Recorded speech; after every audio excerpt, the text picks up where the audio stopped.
Okay, we're back, and this is probably going to be just a run through Victory Road, and we'll stop at the Pokemon League. So for now, we're probably going to do that. As a quick comment on something... Well, on the day we're recording, this is the day Joker comes out, but because we're broke pieces of shit, we don't have that kind of money. Apparently servers were down every other minute, though. Because it's like fucking Joker came out. As soon as any Smash DLC drops, it basically breaks the fucking servers. Oh, we're actually right there. Never mind. Never mind. The quick thing I wanted to comment on, because it's just one of those random thought processes where I've said variants of this before, but one time, hold on. I think you get one battle with, oh, hold that thought for just a minute. Let me see what he says. Finally caught up to you, got an Earth badge, so that means we can finally go to the Pokemon League. Elite Four, incredibly strong, there's no turning back. Think you're ready? Yeah, okay.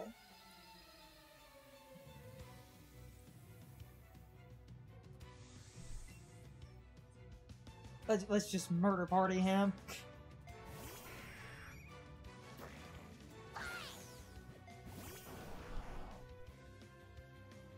I mean, we've got 6 ways of murder party. I'll just start setting up. Why can't I Mega Evolve? I thought you could just... oh wait, no. Fight! Yeah, it was... It's always in fight! I'm used to it being outside of the fight command. That was never a thing. I remember it... No. No. Huh, I had forgot, like, we've been doing this so long, I had forgot it in the DS UI.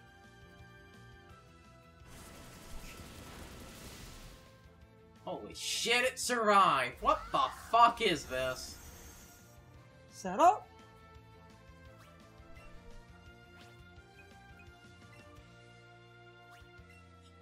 How the hell does a Pidgey survive?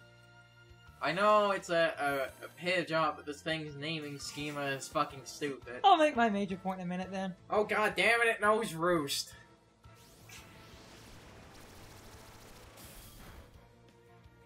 Fucking I'm swapping to Ice at this point.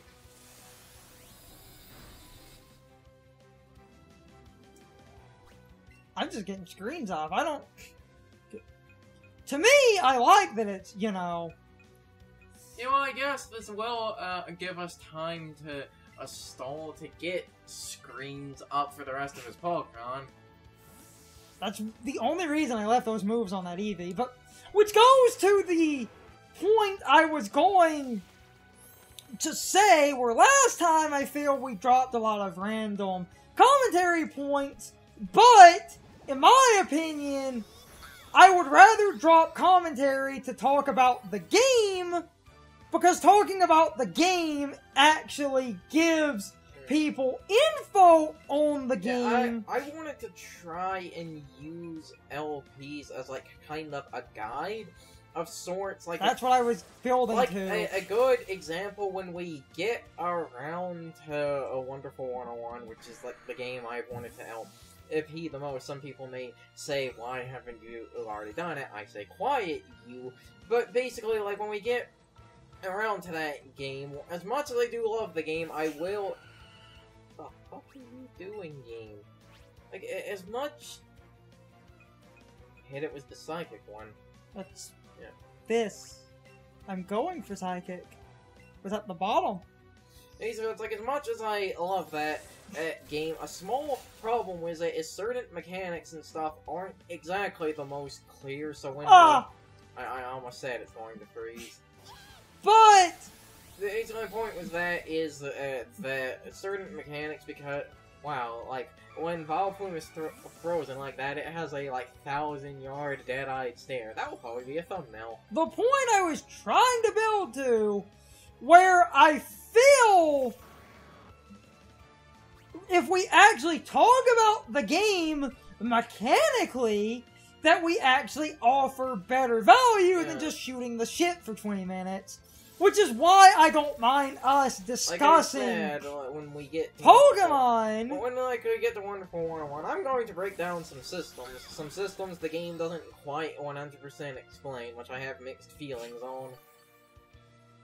And that's my kind of thing where I often feel like if I'm discussing the game, part of me feels like it's terrible commentary, but the other part of me feels like discussing the fucking game you're playing? I feel like it's really important to actually talk about the game because, like... I've learned there's a few people I've been watching on Twitch who were playing Pokemon for the first time, and I'm realizing they don't understand a lot. Well, I don't want to name names or something. Oh, shit. Ah, fuck! It'll be fine. You'll tank it. Or I'll tank it. Are the screens still up? No. They're not? Nope, they are now.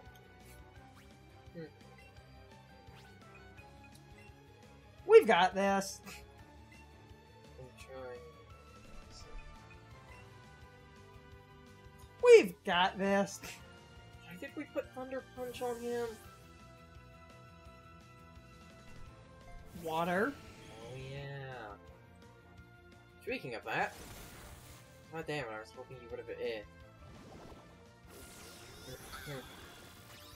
Anyway, like I said, I don't want to, name names or so, but this is just a general LP thing to a degree. Certain times I feel like certain people with them not.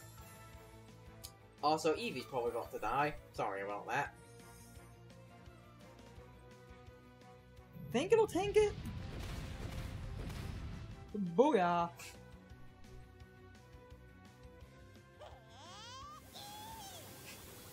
Aha, yeah.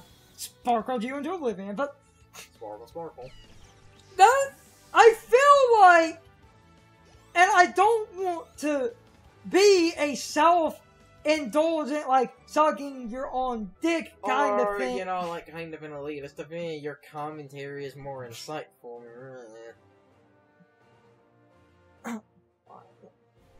Hold on. Sorry, I have, sinus problems. That comes up a lot in videos, but sometimes I need to take a breathing minute, because my nose... I can't get air. Carter, I've always felt I needed to look after you ever since you were young, but I think you're the one who has been who is more talented as a trainer. It's frustrating, I've never felt this way before, this is what makes it fun to raise Pokemon, whatever it is, I know, I don't want to lose again. So you wanted to ask this, but let me go on ahead first. Oh, this reminds me of something interesting, which I... Let's go, Hill. This reminds me of something interesting, which I liked hearing this. I don't know when the developers officially, acknowledged this, but here's a fun, little piece of trivia. Do you know why they made, Gary and... I know it's blue, but I'm calling him Gary to kind of prove the point. Do you know why they made Gary and Silver dicks in the old games and subsequently made the rivals more friendly? Dick rivals were a result of technical limits. Because of the Game Boy's incredibly primitive hardware, they didn't have enough resources to give, to basically fit in enough dialogue to give the rivals character, so they made them dicks as basically a easy way to give them a personality. Mm-hmm. That's the only reason the old rivals were assholes. It was literally technical limits, because that was the only way to make them memorable, was the Game Boy's fucking primitive memory. Back to what I was saying a minute ago, without being a self-indulgent asshole, sometimes I feel a lot of our commentary, in some cases, is lacking, and I'm doing air quotes, but then part of me thinks that the educational... Well, have, people basically like Chugga Conroy, with exceptions of him saying things... Jumping down here, unfortunately, you have to do the awkward loop around. With exceptions of him saying things that sound incredibly awkward out of context, most of his, commentary isn't really inherently entertaining because he was someone that would, more focus on the game and give, strategies and actually focus on how to do certain mechanics or how certain mechanics work that the game, doesn't really explain. Which is why I feel like I try, other than ridiculous back and forth rambling with Sean and Brian sometimes, because a lot of the discussions that end up with them end up back and forth and kind of rambly, especially... Are they literally making us go through a gate for every fucking... Why? But... Why not just have one guy at the end that checks for every badge? Wait, because of the location of the Elite Four in, yellow, does that mean they intended for you to, periodically come back and knock the gates out one by one? Because I've never seen anyone play Pokemon that way. Kind of, because you can find wild Pokemon in here. That's fucking weird. Yeah, but... Wow, Generation 1 was what I was trying weird. to say, other than some of our more heated back and forth argument, you see there's wild Pokemon in here. You could come in here and get water types if you had enough badges and the grass. Huh. See? But what I was trying to say, where I feel like if we know a game, we actually usually drop at least what I consider to be accurate information, where sometimes I might... Like you said, that's also, again, the thing. If I don't, focusing on the game, again, I don't want to 100% name people, and this really isn't, a direct, attack or call out against any specific person. Again, this is just a trend across a lot of the Let's Plays, and is basically a bunch of people in there kind of not really paying attention to a game, or also not really knowing a game. They will sometimes fall into a game's, kind of a Kaizo trap, so I feel talking about the game is important because we essentially know how to avoid a Kaizo trap.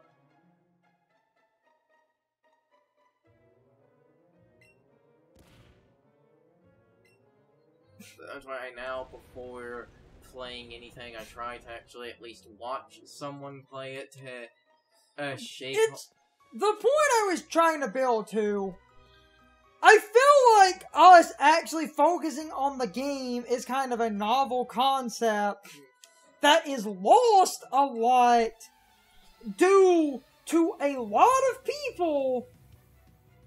Unfortunately... Well, because Let's Players they're this weird middle ground between entertainer and critic.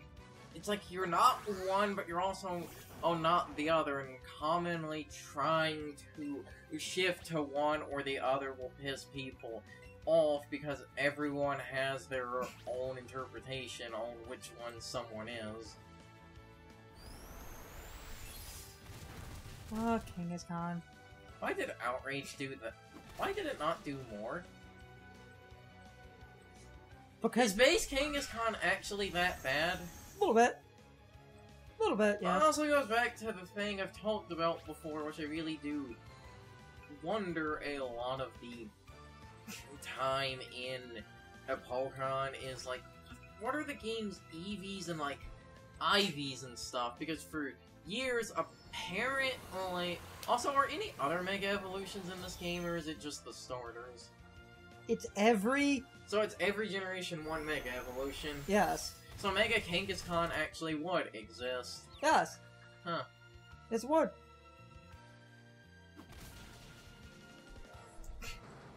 Which, again, goes back to me talking for a minute about actually explaining the game. If it's a Generation 1 Mega Evolution, you can get it in this game. Because I've seen the Mewtwo's exist. Holy shit, someone has a Venusaur.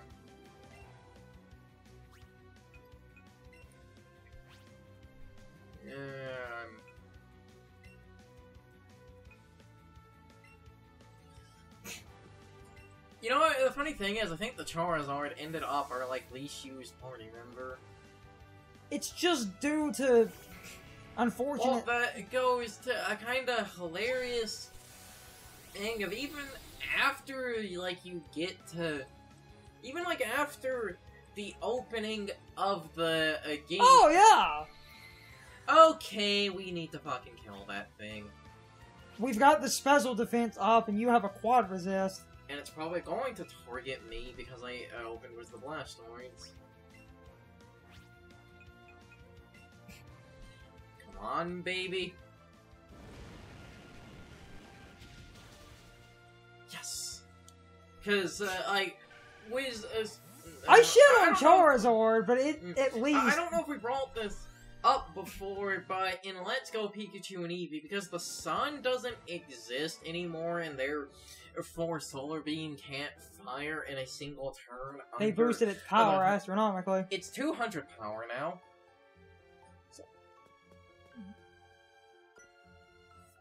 Making that fucking bonkers. But anyway, I was going to say with Charizard, that kind of...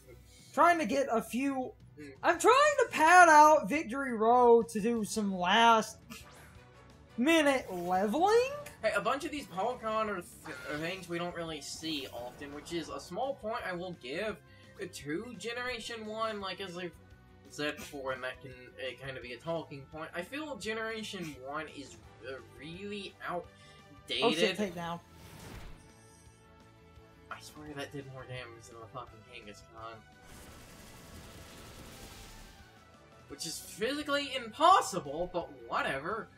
Anyway, to talk about, you know, Generation 1 and stuff, and as I said before... Which could segue into that terrible video I watched the other night. I feel Generation... Because I wanted to rant and rant and rant about that video, where I will at least give the person credit for being open in the comments about, their kind of terrible, weird opinions that no one could understand. But anyway, like what I was going to say, the fuck it, Ninetales for something slightly different. Don't want to just overuse spam one Pokemon, even though this would be some of the only times we could use a Charizard, which gets to the points I was going to make. I feel Generation 1 is like the worst generation of Pokemon because it's the generation where a bunch of really archaic design choices was the fact that it was the first game in a formula. How did you do that much fucking damage? Negative defense nature on a Pokemon that doesn't have a lot of defense. But it's a victory belt! Its special is higher! No, it's a mixed attacker. It is? Yes. Yes, it is. Oh. You see? Talking about the game. Little nuance. Anyway, Generation 1 I think is the worst generation, because it's the one where the Pokemon are kind of the most outdated, because like I've said... We should have bought more potions. Yes, like I've said before in other videos and stuff, this is the generation that is the most designed to be like an RPG. So because this is the generation that is most designed to be like an RPG, I kind of don't want to say this, because this does feel a little elitist, but at the same time it is also... Don't we have Dark Bolt on that thing? I'll risk it. We can risk.